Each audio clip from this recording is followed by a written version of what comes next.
For 45 years, the San Francisco 49ers have brought a unique harmony to the Bay Area sports scene. They have composed tunes of glory while showcasing incomparable solo artists. The 49ers have produced a long-running thrill show that has featured some of the most glamorous and exciting performers that pro football has ever seen.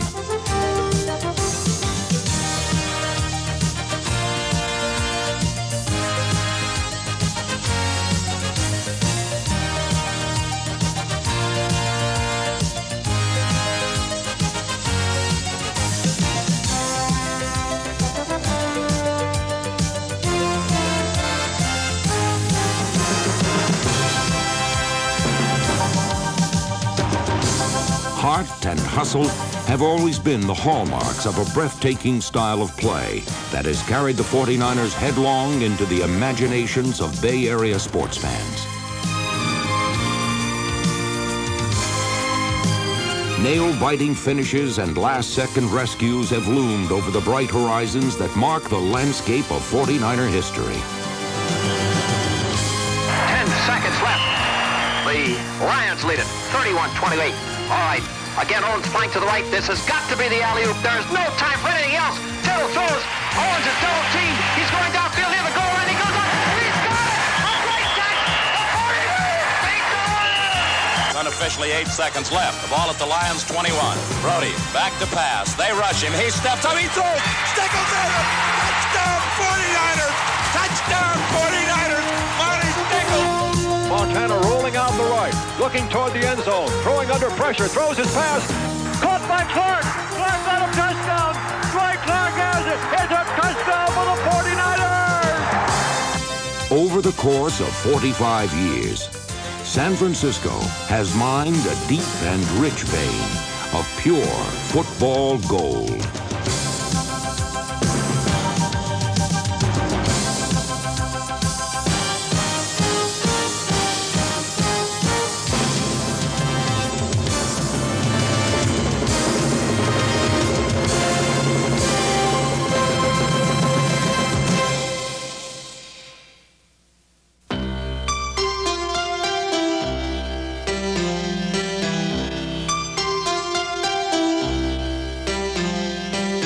The history of the San Francisco 49ers has its roots in the old All-American Conference, where the team began play in 1946.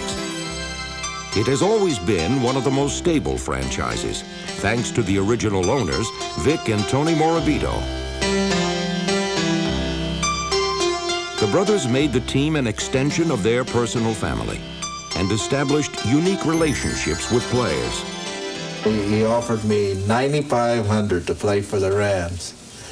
And Tony at this particular time says, we're a new league and all I can offer you is $4,500.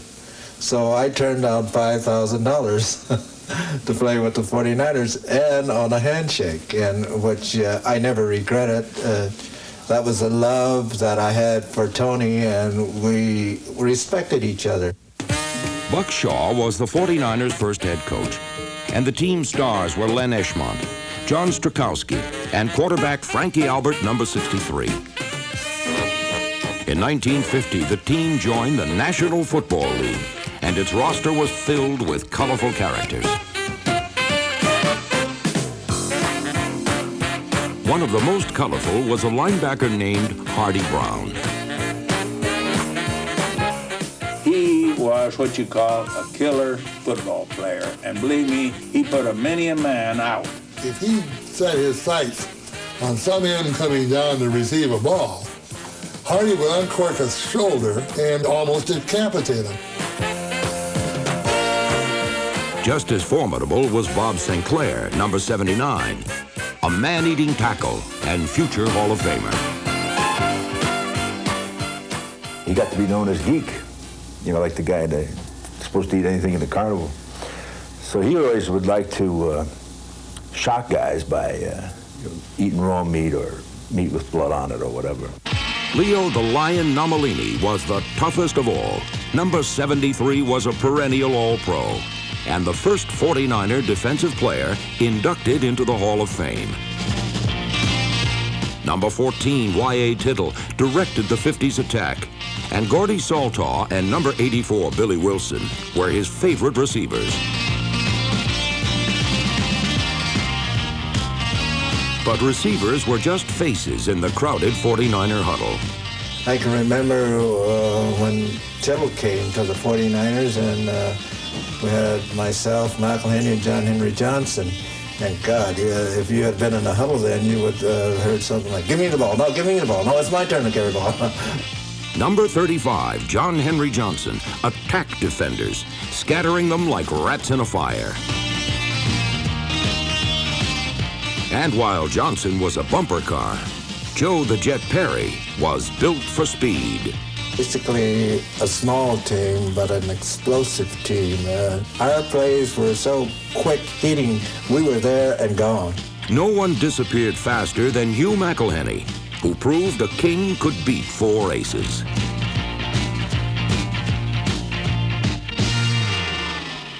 The closest this explosive team came to a title was 1957, a year they displayed fantastic finishing kicks. But leading the Detroit Lions 24-7 at halftime, the 49ers collapsed, and Detroit won the Western Championship 31-27.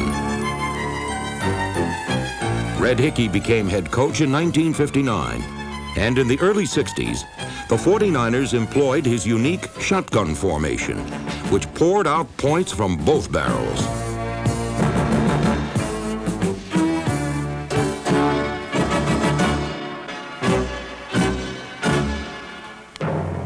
Although the drumbeat of defeat continued, the 49ers had tough players for these tough times. On defense, there was middle linebacker Ed Beard, defensive tackle Charlie Kruger, number 70, All-Pro cornerback Jimmy Johnson, and All-Pro linebacker Dave Wilcox, number 64. These men and others produced golden moments in losing seasons. Plum back to pass, has plenty of time. Looks, now he's rolling out to the near side, being chased, and he's swarmed under, loses the football. It's picked up by Clark Miller. He's to the 40, to the 50. He'll go all the way for a touchdown for the 49ers. Clark Miller going for the touchdown as he was being chased by Ted Karras. The lean years were also shaped by exciting offense. John David Crow and Ken Willard were hard-nosed running backs. And there was also one of the era's most spectacular receivers, Dave Parks, number 81. Quarterback John Brody charted a clear course through often murky waters. But the 49ers washed up on the beach in this decade, failing to win a Western Conference title. Then, in 1968, the flood tide of defeat began to ebb when they hired a bright young head coach named Dick Nolan. Finally, there was renewed hope in San Francisco.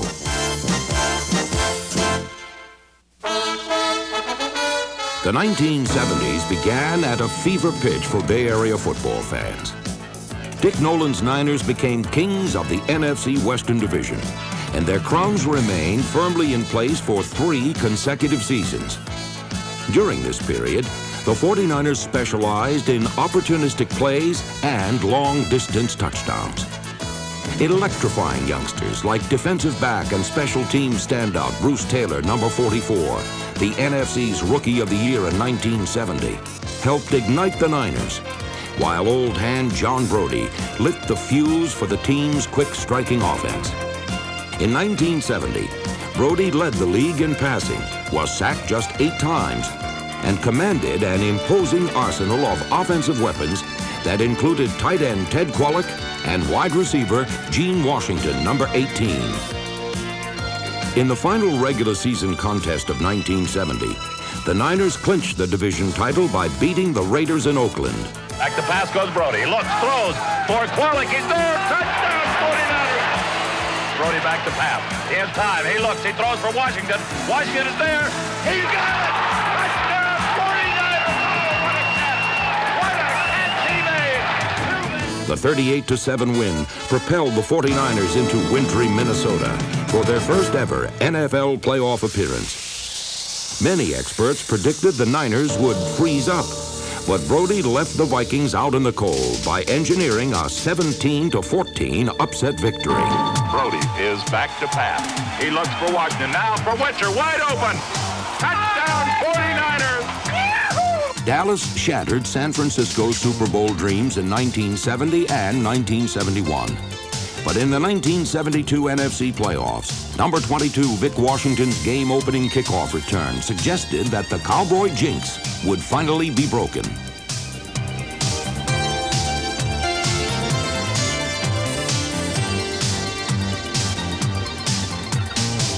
Late in the game, however, Dallas overcame a big 49er lead. And in the wake of this heartbreaking defeat came a period of decline. Age caught up with the team's nucleus of veteran performers, and injuries and retirement left a void that would take years to fill.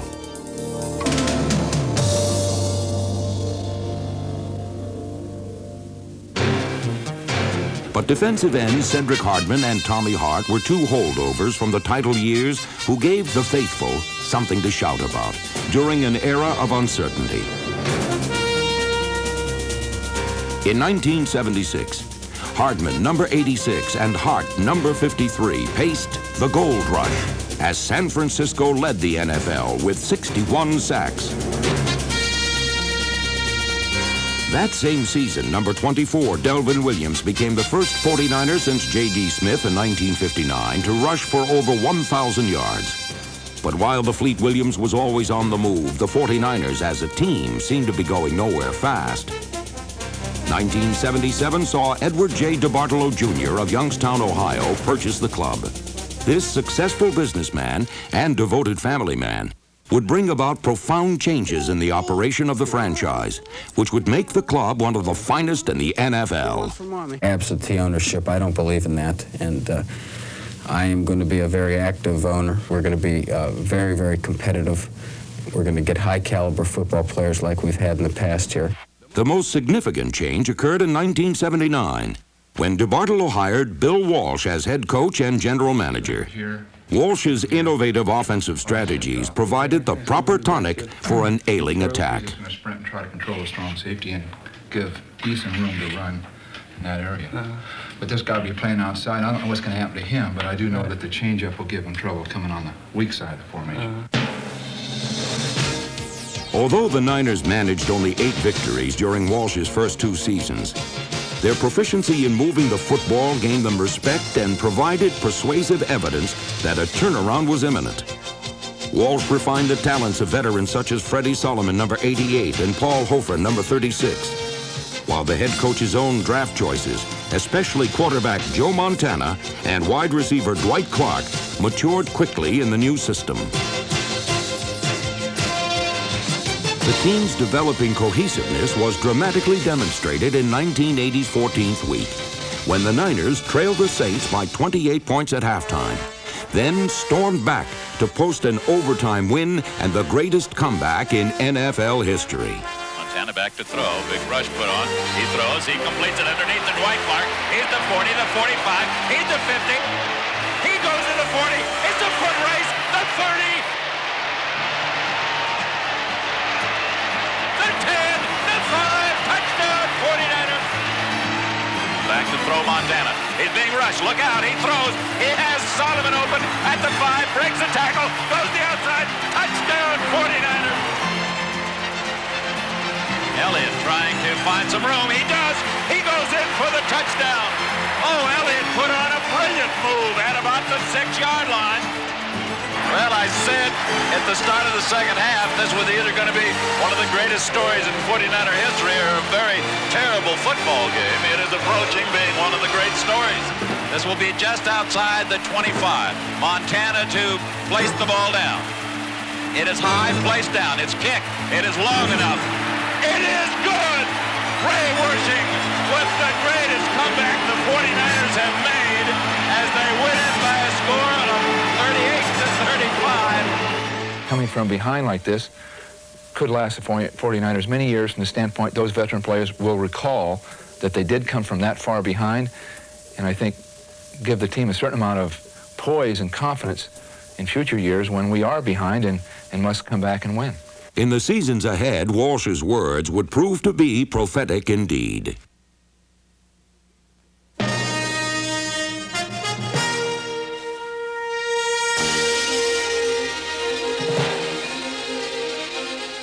San Francisco has been the home of great stars as well as great teams.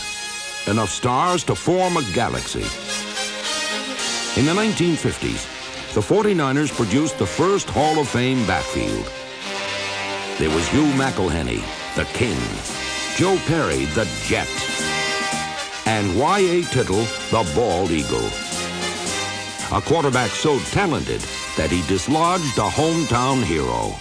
Y.A. was just younger and better and stronger and pushed me aside. Bulldog tenacity, a real strong arm, one of the finest competitors. Although Tittle was a precision passer who perfected the famed alley-oop, his role, more often than not, was simply to give the football to some of the greatest runners in pro football history. Number 34, Joe Perry, showed his back to defenders for 11 seasons. Aptly named the Jet, Perry was the 49ers' first 1,000-yard runner and their all-time leading ground gainer.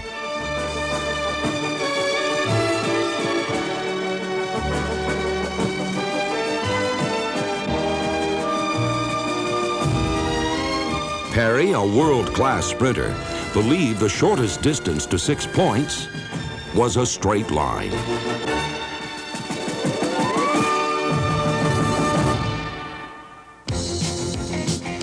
His running mate, Hugh McElhenney, often navigated across the whole field. His runs were jailbreaks, filled with intricate escape routes and booby traps for his potential captors.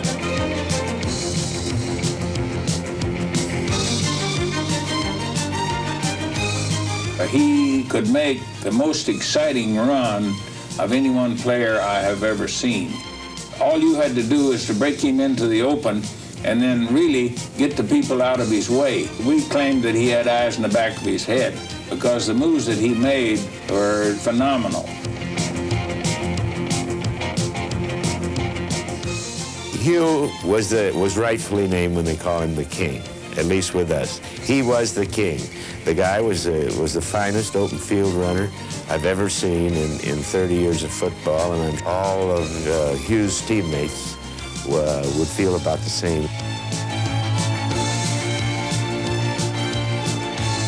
There was a bounty placed on his head, but defenders could not cut off his legs. Those legs made every run a memorable adventure, and woven together, those runs form a tapestry that will forever stretch across the history of pro football.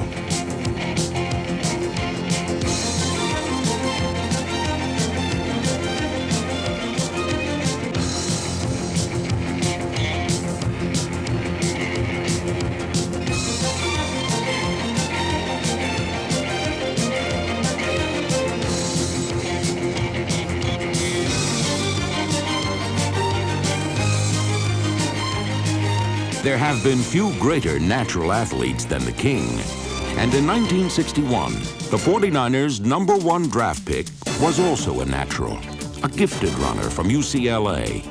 But number 37, Jimmy Johnson, was needed more as a receiver than a runner and made a dramatic transformation.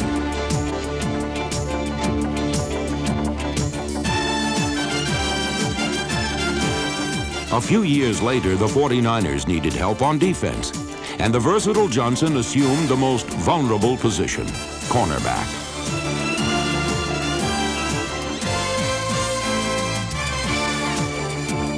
Johnson became a perennial All-Pro at cornerback and ended his 16-year career as the team's #2 all-time interceptor, as well as a prime candidate for the Hall of Fame. The same may someday be said about Dwight Clark, who retired in 1987. He was both a position receiver and a deep threat.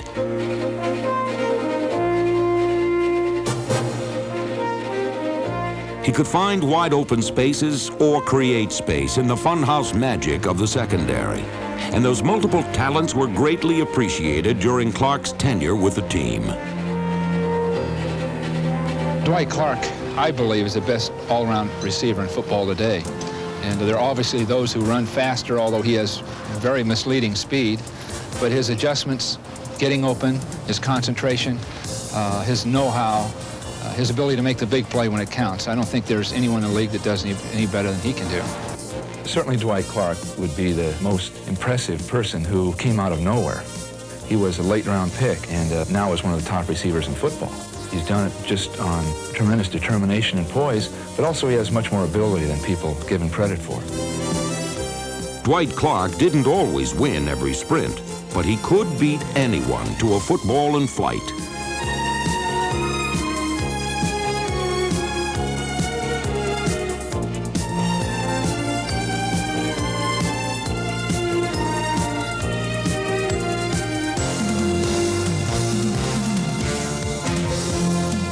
Neither catch nor contact deterred number 87, and he was at his best in the clutch.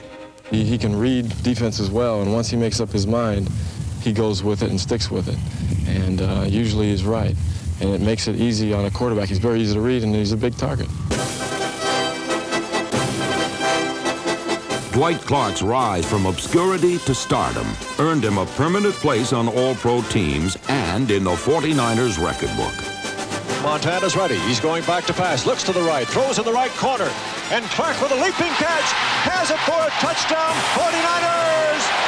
Dwight Clark has become the all-time career receiver for the 49ers. And listen to this crowd. The glory trail blazed by Dwight Clark was the same path taken by the 49ers, who went from losers to champions. And one player who inspired Bill Walsh's team during the barren times was a gritty running back named Paul Hofer. We would not have become world champions and attained the heights that we attained without Paul. The standard he set was one that many people identified with as we improved as a football team. So it was the standard he set and a work ethic that he developed that was a standard for everyone. And an example for everyone, and consequently, people like Paul Hofer made the difference for San Francisco. This obscure 11th round draft choice stirred the long-suffering 49ers, forging trails out of a wasteland of defeat. I don't think I've ever seen a better all-around back for blocking, running, and receiving. Of course, he was the difference in the 49ers. He helped us get on our feet.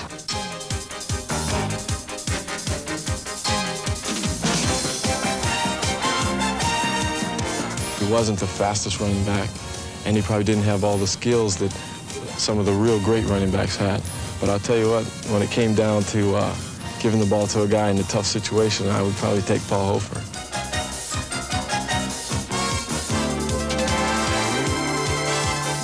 In a sport dominated by high-voltage performers, Paul Hofer was a small, bright light.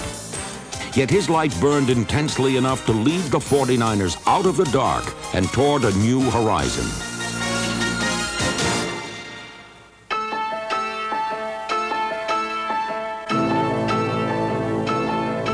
Following an injury, Hofer returned in 1981, but was hurt again and unable to make the final journey to Super Bowl 16.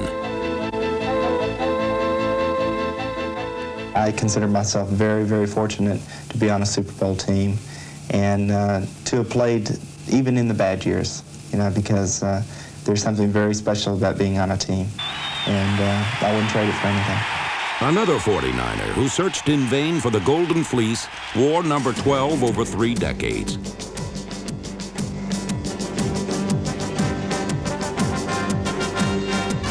From 1957 till his retirement in 1973, John Brodie stood on the brink, but never the summit of pro football. Let's go with it, come on. Let's get with it. Come on. You all right? X reverse, fullback, screen right. On one, ready, break. Here he comes. Set! 323! 323! Blitz, blitz! Hut!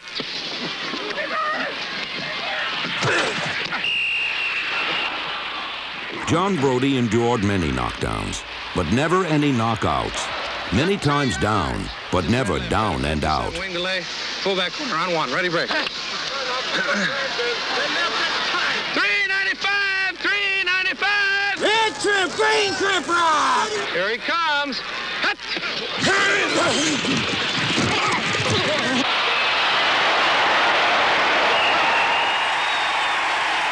John Brodie rose to the occasion many times in a career that began in the late 50s. A career that saw him become one of the most prolific passers in 49er history.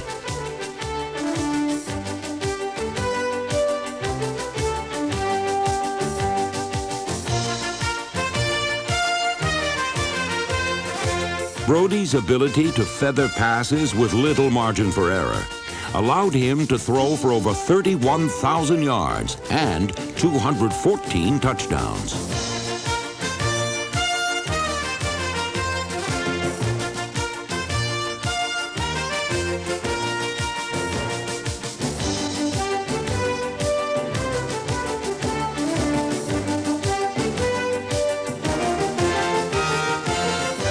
For 17 seasons, Brodie witnessed the good, the bad, and the ugly of pro football. But even the darkest times brought out the brightest in Brodie. In 1972, in the final quarter of the final game, he relieved starting quarterback Steve Spurrier and rallied the 49ers to a division-clinching victory over the Minnesota Vikings.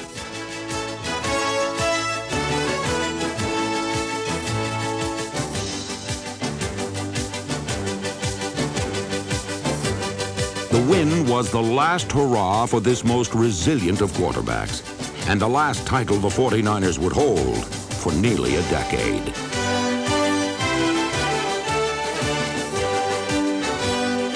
After the 1973 season, John Brodie retired, leaving behind him a rich legacy that set high standards for future 49ers. The true measure of this man was not the ledger of victories or defeats, but the spirit with which he played his sport.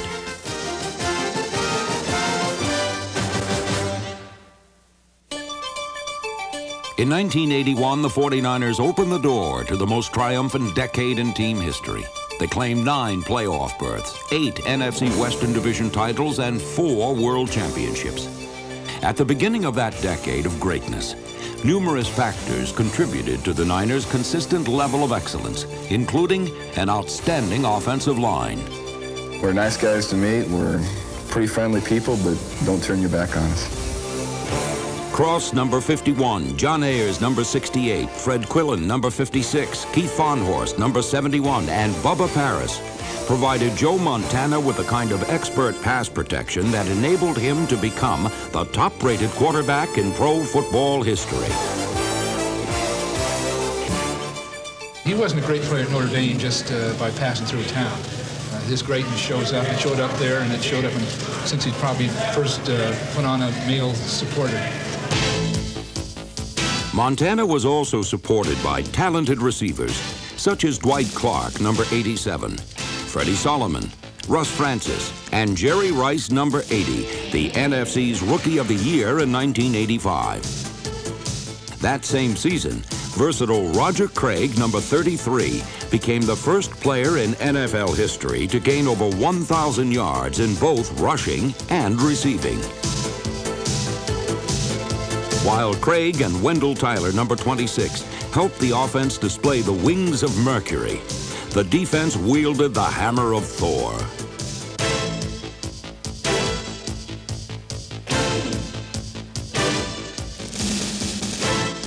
In 1981, the stunning play of rookie defensive backs Ronnie Lott, number 42, Eric Wright, and Carlton Williamson helped spark the 49ers to an NFL best 16-3 record. The defense was also fueled by Keena Turner, Dwayne Board, Dwight Hicks, number 22, Jack Reynolds, and Fred Dean. During the 1981 season, the Niners overcame their overall lack of experience by demonstrating an abundance of determination. Well, this team's real young, obviously, and they have a lot of enthusiasm, and They've got an extra thing of never die. I don't know what it is. They just won't die. Trailing in the waning seconds of the 1981 championship game, the 49ers drew upon their never-say-die spirit to make good on a long-standing IOU to the Dallas Cowboys. So fasten your seatbelts now. We've got turbulence and plenty of it here in Candlestick Park now.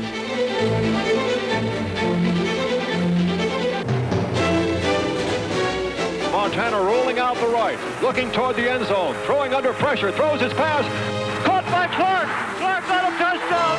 Dwight Clark has it. It's a touchdown for the 49ers. Talk about being champions from July 7th. We're champions right now. We got one more to go.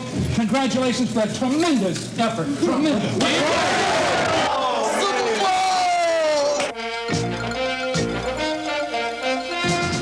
Here's Montana ready now from the 11-yard line.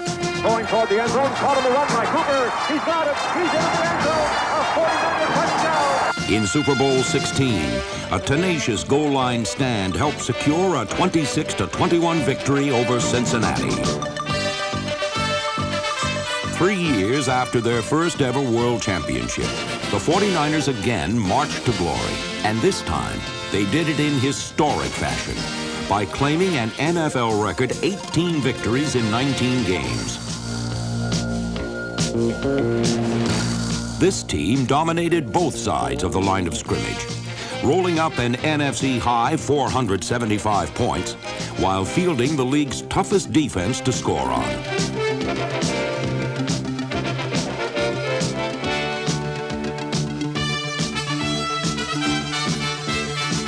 That defense shut out the Chicago Bears in the NFC Championship game and keyed a 24-0 win.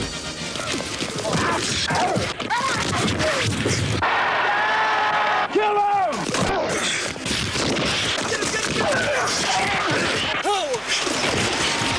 Here's Montana rolling out the right side, looking toward the end zone, now throwing, fires. It's caught by Solomon. Touchdown for the 49ers! In Super Bowl 19, the Niners out-hit and out-distanced the Miami Dolphins. It is caught by Monroe. He's down the 10 to the 5. He's into the end zone for a touchdown for the 49ers.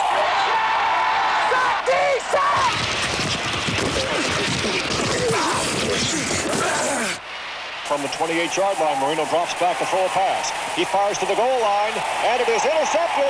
Picked off by Eric Wright. Here comes Marino rolling right away from the pressure again. He throws into the end zone, and it is intercepted.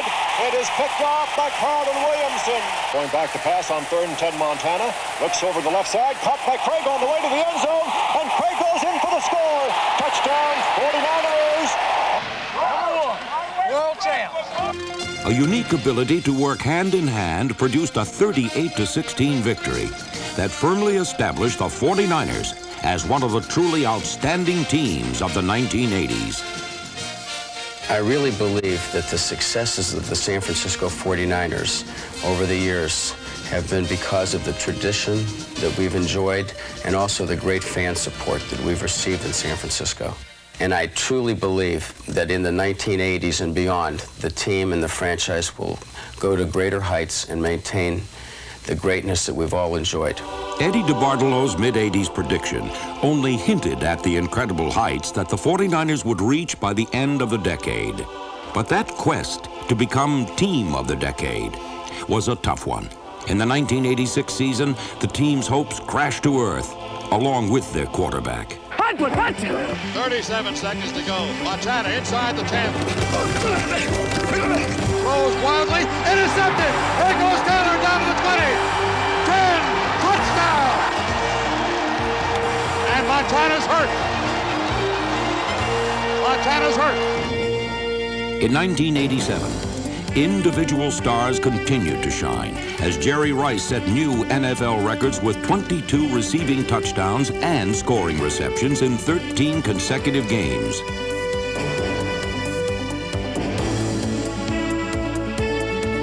But the 13-2 squad still failed to return to the summit, a goal that was pulled from their grasp by the Minnesota Vikings in the NFC playoffs. In 1988, It took a gritty and painful climb to finally reach the top again. There were disheartening mid-season losses, and head coach Bill Walsh appeared more melancholy than Hamlet.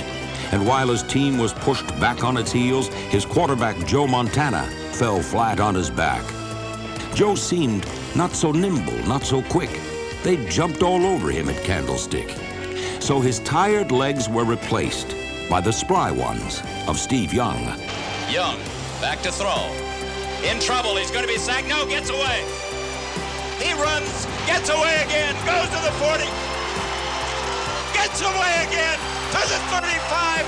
Cuts back at the 30, to the 20, the 50, the 10. He dives. Touchdown, 49ers. But while Steve Young could win games, only Joe Montana could win championships. Joe finds a way to come out on top. Every time that he has to deal with adversity, he slaps it off like John Wayne. He's like a great racehorse. A great racehorse knows when it's a Kentucky Derby. They know when it's important. They know for some reason there's a lot of money on the line. It's on you! It's on you! It's on you, baby! You put Joe Montana in a big game, I don't care if you've had him in an isolation cell for 10 days before that, he'll go out on that field and he'll know it's important and he'll play good. The 49ers hadn't won a playoff game in 3 years. But in the postseason rematch with the Vikings, Montana threw 3 touchdown passes to Jerry Rice as the 49ers breezed, barely mussing their hair. A smile returned to Bill Walsh, and the spring never left Roger Craig's legs.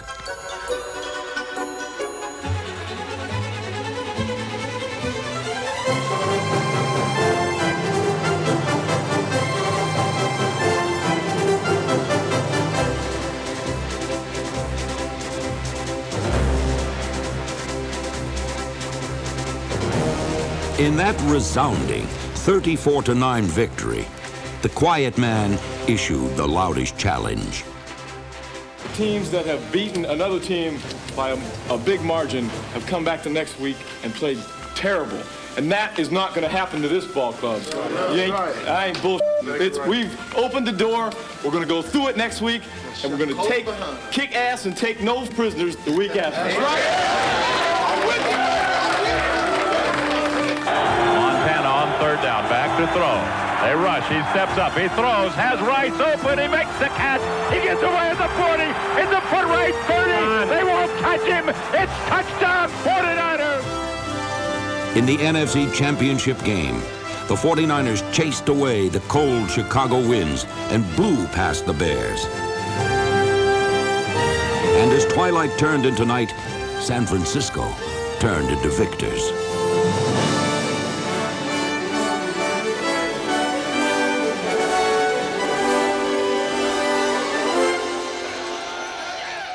The 28-3 win placed the 49ers within sight of their 3rd World Championship during the 80s. A victory would lay claim to the title Team of the Decade. The stage was set for Super Bowl 23. Yes! Y-E-S spells yes! We're going to Miami winning! Shaped by Bill Walsh's concepts and led by a quarterback who could put these ideas into action, the San Francisco 49ers were poised and confident. Everyone must have a ticket. Have a great stay here in Miami. Bengal head coach Sam Weish had transformed a 4-11 band of forgotten men into AFC champions, and more importantly, had replenished their self-respect.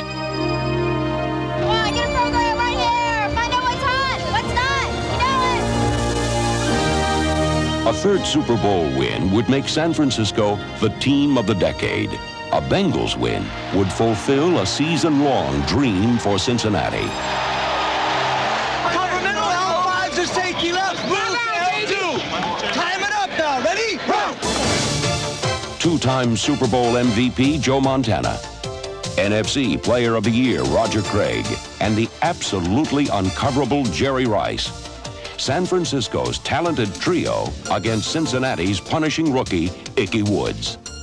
In the first half of Super Bowl 23, it was the 49ers' galaxy of stars that shined most brilliantly. Like comets, they streaked across wide open skies, only to crash back to Earth. Third down, the give to Craig on a sweep. He's the 40, 45, 50, 45, fumbles the ball, and the Bengals have it, I think, at the 41-yard line. So Johnson will... 2 Super Bowl records were set on one play. Lee Johnson's record 63-yard punt was brought back by John Taylor for a record 45 yards. 15 goes to the 10, he picks it up, gets away from a man, gets away from another, gets away from another, comes to the 30, he has a man down run, he's at the 40, he cuts back at the 50. Cincinnati couldn't match their opponent's big play for big play, but they eagerly matched them hit for hit.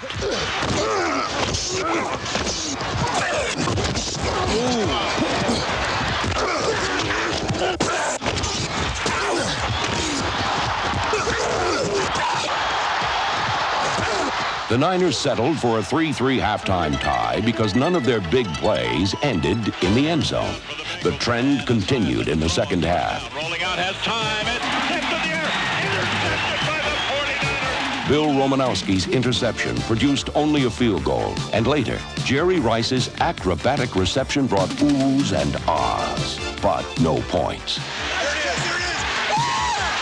While San Francisco jabbed and danced, Stanford Jennings delivered the haymaker. 25-30, look out, he'll go on, he's gone. It'll be a 97-yard touchdown run for Stanford Jennings. Great teams aren't great all the time. They're just great when they have to be. But even the greatest of teams need a little luck. Number 24, Lewis Billups, let Montana off the hook, and Joe burnt him on the very next play. Montana is back to throw. Quick pass for Rice. Got it out of bounds. Touchdown, 49ers. Trailing by 3 points with 3:10 left. San Francisco needed Joe Montana to drive them 92 yards to win. 70 million thought he could. 10 others in the huddle knew he would. There's a lot staring them in the face. Montana throws over the middle, completes it to Craig. Craig is to the 16. Joe back to throw, steps up, throws out here for Rice. He has it at midfield, goes out of bounds at about the 46. 2nd and 20. Dire straits, even for the decade's winningest team. Second down. 49ers have to go to the 25 for a first down. They're at the 45. Montana back to throw. Throws over the middle. A fine catch by Rice. Rice to the 20. He's down to the 19. Another brilliant catch by Jerry Rice. Whether it happens now or not, to watch Joe Montana do this and to watch this absolute surgeon on the football field and one of the all-time greats do his thing again, it's almost like poetry. At the 10-yard line, 39 seconds remaining. Back to throw Montana. Steps up, throws. Touchdown! A 10-yard pass. The 49ers have scored with 34 seconds remaining. Oh, they brought Jerry Rice in motion from right to left. A couple guys followed Rice. One man was on Taylor. He ran a post pattern and Montana hit him in stride. In Super Bowl 23, the San Francisco 49ers once again scaled the heights of football greatness and stood alone at the summit. And the 49ers have won the Super Bowl. The 49ers with 3 Super Bowl victories in the 1980s as they win it on a brilliant 98-yard drive, 20-16. A team of young men filled with promise, old veterans filled with pride, and a coach whose vision of perfection is now part of history. And one that may signify the end of Bill Walsh's career as he and Sam Weiss walk off the field together. Tough moment in a way, because was this the final game on the sideline for a great coach, Bill Walsh?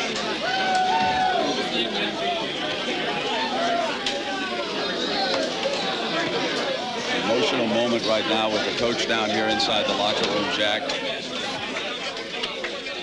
Bill Walsh retired, leaving a legacy of greatness that new head coach George Seifert, along with Joe Montana and the squad, would build on during the next season. In fact, in 1989, no one could touch San Francisco's quarterback. He completed 70% of his throws for 26 touchdowns, and his passing efficiency was the best in NFL history. And under George Seifert's leadership, the defending champions never lost their hunger. They played with an intensity that made Seifert the winningest rookie head coach in the history of the league. He's to the 40. He's got a blocker in front of him. He's to the 10. He's to the 5. It's a touchdown. John Taylor, another spectacular touchdown. In the NFC West, it was all one-way traffic on the road to the Super Bowl, as the 49ers won the division and made the playoffs for the 8th time in the decade. There, they crushed the Vikings, the NFL's #1 defense, 41-13.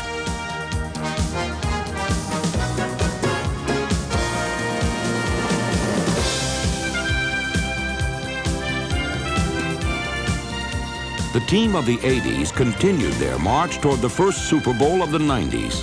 Only Jim Everett and the talented Rams stood in their way. We're going to set our own standards today. We're not going to play at that level. We're going to establish a level of play that is great, and we're going to maintain it throughout this whole game. Let's go, y'all. Let's go. Everett puts it on his hip, throws for the long one. He's got a receiver. Anderson and Ronnie locked up there just in the nick of time. What a play by Lott. Montana steps back, throws for the end zone. Brett Jones all alone. Touchdown 49ers. Montana just knows where everybody's going to be before they get there. And he's like about 4 or 5 frames ahead of what you're seeing. Oh, my, what a pass completion. 18-yard touchdown pass. He hasn't thrown a ball harder than that all year with more velocity on it. He has not thrown a better pass than that. 3 and out, baby. 3 and out. The 49ers in complete control, and the way they're playing on the field, I tell you, they're just pounding the Rams down. Yeah, they own this ball game right now because the Rams are just almost conceding physically, it seems. And the cry now in the crowd is no longer beat LA, it is New Orleans, New Orleans. Super Bowl, Niners! Super Bowl!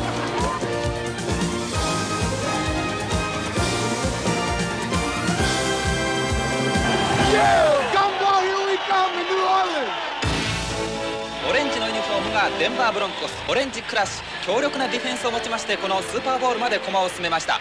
サンフランシスコ 49ers、 こちらの方はやはりエースクォーターバックジョー・モンタナです。E ovviamente tutto il peso di questo va sulla difesa nel fermare Joe Montana. Sverige, Norge, Danmark, här är det Super Bowl från Louisiana Superdome i New Orleans.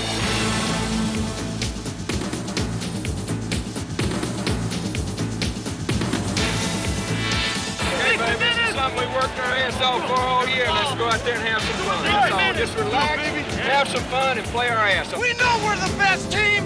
Let's just go out and prove it today. We got to play hard, play within your limits. Go out and kick some out of here. Montana rolls to the right. He's got 2 men in the formation out there. Can't find him. Comes back across the middle. Complete to right. Into the end zone. Touchdown 49ers. Bouncing off a defender. In Super Bowl 24, San Francisco proved themselves masters of the game right from the start.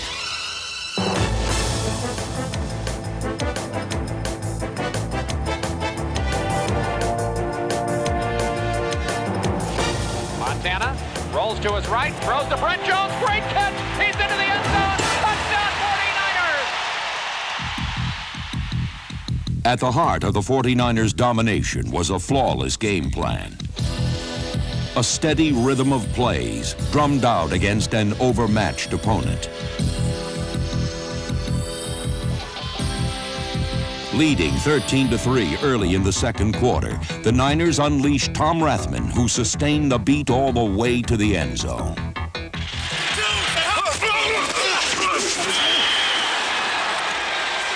Texas? Oh. No, I didn't get tossed, man. Yeah, you did. Got 2 guys hammered you. One Woody caught. Oh, on Scat, Texas. 23? 22. Let's go. Let's overcome now. Come on. Find a way. Black 59 Razor! Black 59 Razor! 39 7. Craig in motion to the right. Pump fake by Montana. Launches it for the end zone. Jerry Rice! Oh, what a catch by Rice! With 40 seconds left in the half, the game's deadliest passer hit the game's most lethal receiver. 30 minutes separated San Francisco from its greatest victory and Denver from its darkest defeat. And the Denver Broncos are going to be a very depressed group when they go to the locker room now. They won't even like the Snoopy halftime show. Go, baby, keep the pressure on. Keep the pressure on. Keep the pressure on, HB. Blue 95! Blue 95! 44!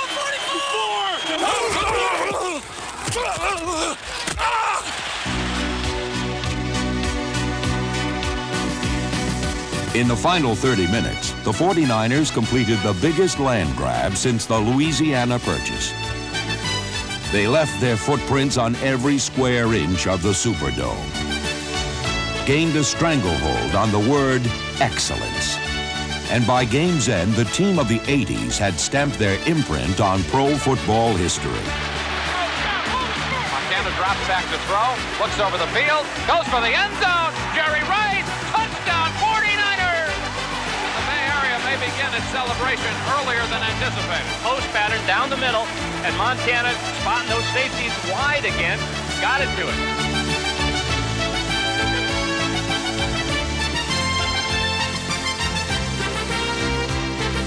Joe Montana ripped apart a Bronco defense that had permitted the fewest points in the NFL this season, and in the process, shredded every meaningful pass record in Super Bowl history. Come on, we ain't gonna lay down. Let's go, baby! With the greatest of ease, the 49ers turned the NFL's biggest game into the Big Easy. Unbelievable. Unbelievable.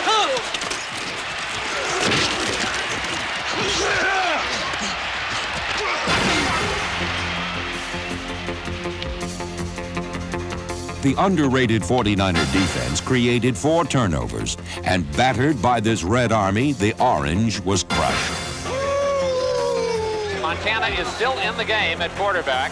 Hand off to Craig, sweeps to the outside. He's into the end zone. Touchdown 49ers. And haven't we said that a few times today? The boy is going to party tonight. Well, what you're seeing here now is what people are going to call the best team that's ever played.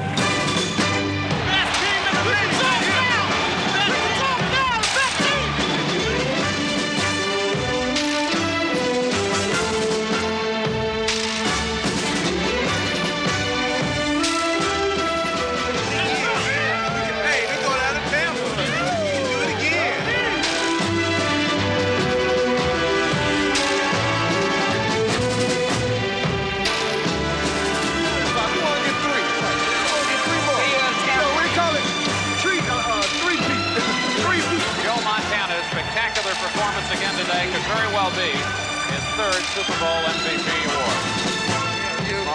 Congratulations for everything.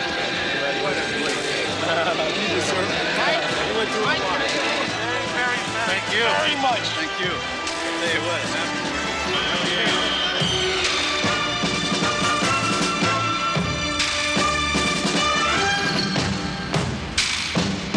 In the end, the victorious 49ers were not playing against the Broncos, but rather the Packers of the 60s and the Steelers of the 70s, staking their claim as the best team ever, the undisputed masters of the game.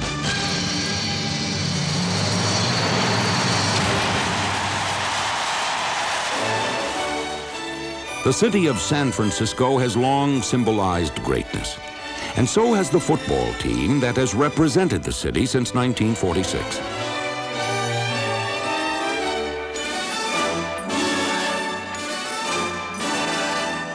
Nearly 5 decades ago, a love affair between a city and its team began. And today, that affair still burns with passionate intensity.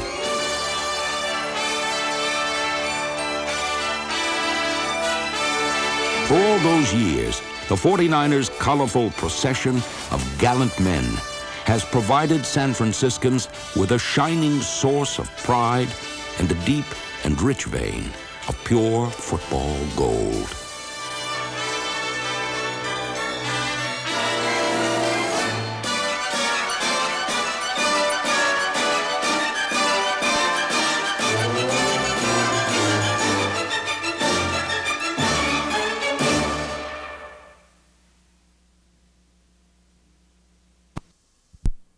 Of camouflage. 1931, the Cincinnati Chiefs, unable to remember plays, invent small, squiggly lines that suddenly appear on the field. 1957, nothing happened. 1990, the most amazing breakthrough in football yet. Mankind discovers the View the Video sweepstakes, a way for anyone, even you, to make it big in football without ever having your head ripped completely off your body. Simply by calling 1-900-4-HOT-NFL, you can experience the same thrill of victory as the pros. Plus, your prizes are even better. But first, here's how you play. Answer 2 questions about this highlight video. And that's it. The rules are easy. Call 1-900-4-HOT-NFL and just answer 2 right-in-your-face questions about the San Francisco 49er highlight video, and you could win one of hundreds of instant prizes. For example, the Taj Mahal, your very own stealth bomber, or the entire planet Earth along with 900 billion people and their furniture. Not bad, if it were true. But wait till you hear what you can win. Every single day, you could win one of hundreds of instant prizes, like official NFL t-shirts, model not included, NFL footballs, and you could... We're gonna do it again! We're gonna have to do it again! Flash! Flash! Off! Off! It's a draw! 34! 4! Set!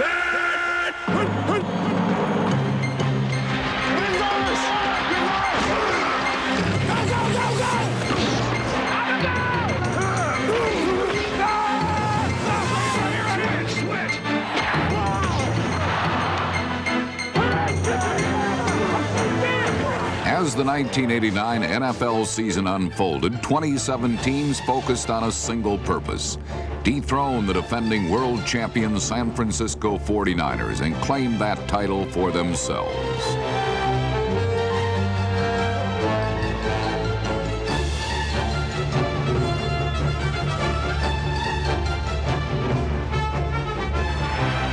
Benny with a moderate drop, throws across the middle, caught! Cutting back, going to the corner. Breaks another tackle. He's caught.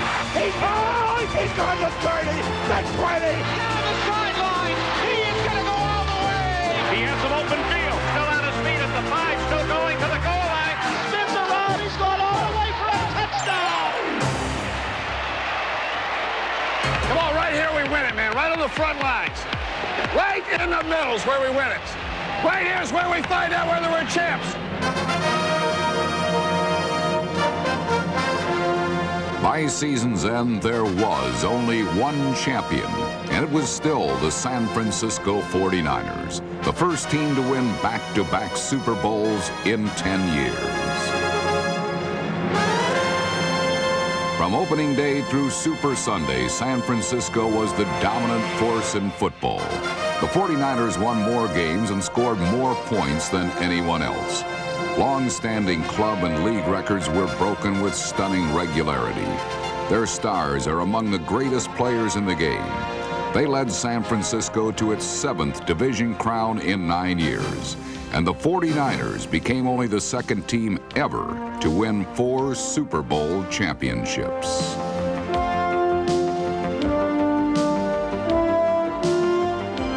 There are 27 teams in the NFL, and then there are the San Francisco 49ers, a team in a league all its own. The team of the 80s, a team for the ages, masters of the game.